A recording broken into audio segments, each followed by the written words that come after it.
क्या आपने कभी सोचा है दोस्तों, अगर आप आज जिस कंपनी में काम कर रहे हैं उस कंपनी में कभी इंटरव्यू देने गए ही ना होते तो, या फिर अगर आप उन टीचर से मिले ही ना होते जिन्होंने आपको पढ़ाया और आगे बढ़ने के लिए प्रोत्साहित किया था तो, है ना सोचने वाली बात। मैंने काफी बार लोगों से सुना है कि हम जब भी किसी से मिलते हैं तो उसके पीछे एक कारण जरूर होता है। आखिर सब ऊपर वाले की ही मर्जी से होता है। लेकिन दोस्तों, हमें तो ये भी कहा जाता है कि हमारे कर्म ही हमारी पूरी डेस्टिनी डिसाइड करते हैं। तो फिर आखिर लोगों से मिलना और उनसे सीखना ये हमारे हाथों में क्यों नहीं है? ये बात जानने के लिए मैंने थोड़ी रिसर्च की और मुझे पता चला कि बहुत से प्रसिद्ध लोग भी इस बात को मानते हैं कि हम किसी से किसी रीजन की वजह से ही मिलते हैं। जैसे जेके रॉलिंग। जेके रॉलिंग का नाम तो आपने सुना ही होगा। वो हैरी पॉटर की रचना करती हैं जो दुनिया भर में मशहूर है। लेकिन क्या आपको पता है कि उन्होंने अपनी पहली किताब लिखने से पहले कितनी कठिनाइयां झेली थी? उनका तलाक हो गया था, उन्हें सरकारी सहायता मिलती थी और उनके पास अपने बच्चे को खिलाने के लिए भी पैसे नहीं थे। जब वो अपनी किताब को पब्लिशर्स को भेजती थी तो उन्हें बार बार इनकार मिलता था।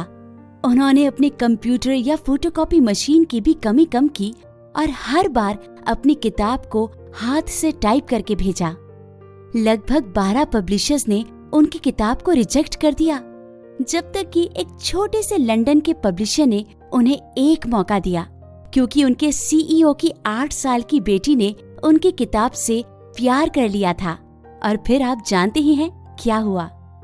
मान लीजिए अगर वो पब्लिशर भी रॉलिंग को मौका नहीं देते तो क्या पता आज आप और मैं हैरी पॉटर के डाई हार्ट फैन ना होते।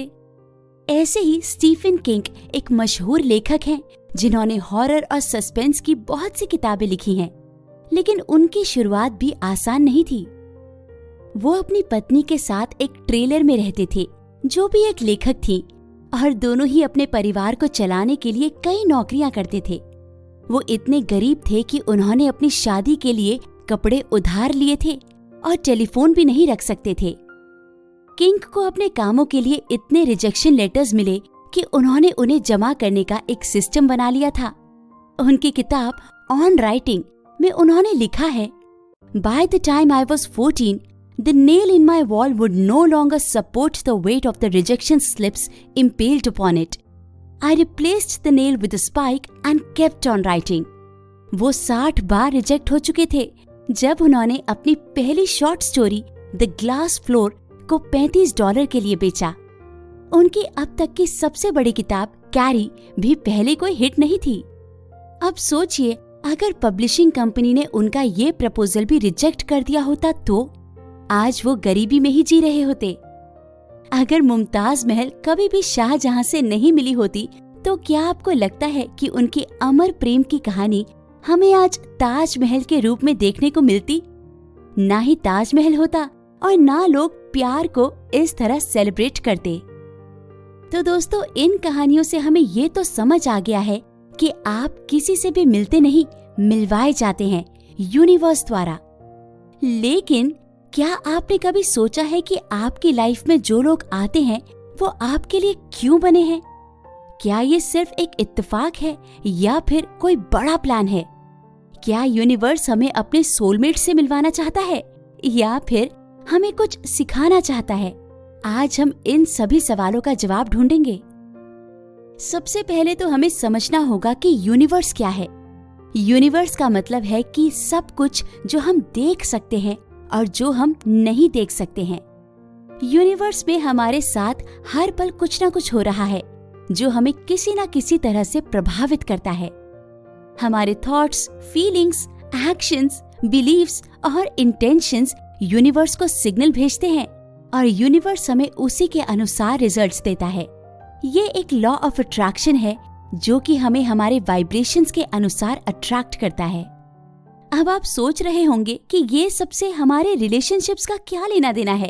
तो सुनिए, जब हम किसी से मिलते हैं तो हम उनके साथ एक कनेक्शन बनाते हैं जो कि हमारे और उनके वाइब्रेशंस पर डिपेंड करता है। अगर हमारे और उनके वाइब्रेशंस मैच करते हैं तो हमें उनसे एक अट्रैक्शन महसूस होता है और हम उनके साथ रहना चाहते हैं। अगर हमारे और उनके वाइब्रेशंस क्लैश होते हैं तो हमें उनसे एक रिपल्शन महसूस होता है और हम उनसे दूर रहना चाहते हैं। और अगर हमारे और उनके वाइब्रेशंस न्यूट्रल होते हैं तो हमें उनसे एक इनडिफरेंस महसूस होता है और हम उनके बारे में ज्यादा नहीं सोचते हैं।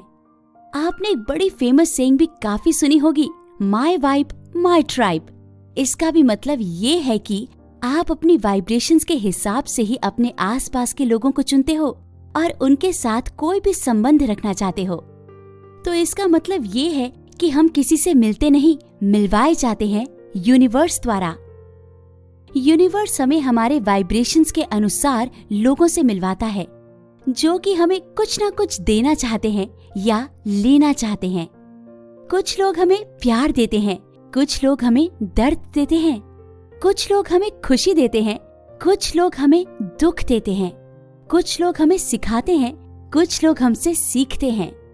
हर किसी का हमारी लाइफ में एक पर्पस होता है जो कि हमें हमारे अपने आप से मिलवाना चाहता है। तो दोस्तों, अगर आप भी किसी से मिलते हैं तो सोचिए कि ये क्यों हुआ है। क्या ये आपके लिए अच्छा है या बुरा है? क्या ये आपको कुछ सिखाना चाहता है या फिर आपको कुछ बताना चाहता है? क्या ये आपके सोलमेट हैं या फिर आपके टीचर हैं? क्या ये आपके साथ रहना चाहता है या फिर आपको छोड़ना चाहता है? क्या ये आपको प्यार करता है या फिर आपको धोखा देता है? क्या ये आपको खुश रखता है या फिर आपको रुलाता है? क्या ये आपको समझाता है या फिर आपको जज करता है? क्या ये आपको सपोर्ट करता है या फिर आपको क्रिटिसाइज करता है?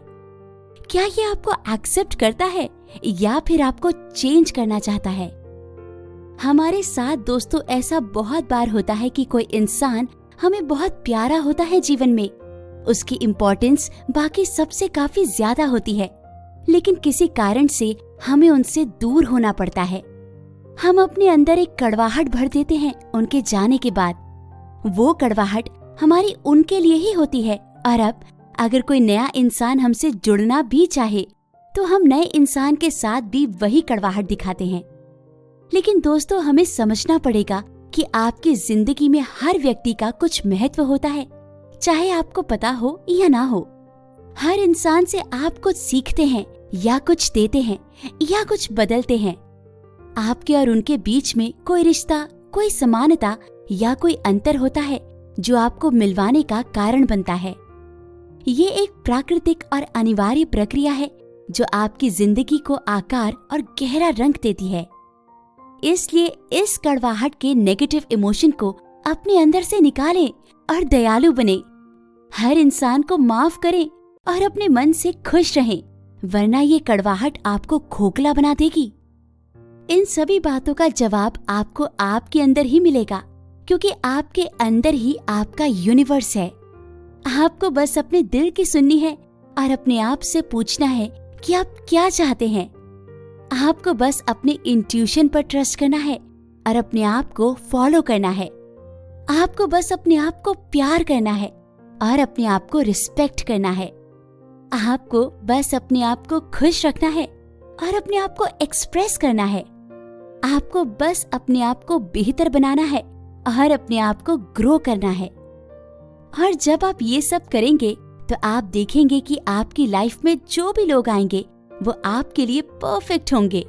वो आपको आपके आप से मिलवाएंगे और आपको आपके आप से प्यार करवाएंगे। वो आपको आपकी ड्रीम से मिलवाएंगे और आपको आपके गोल से प्यार करवाएंगे। वो आपको आपके पर्पस से मिलवाएंगे और आपको आपके मिशन से प्यार करवाएंगे। वो आपको आपकी डेस्टिनी से मिलवाएंगे और आपको आपके यूनिवर्स से प्यार करवाएंगे।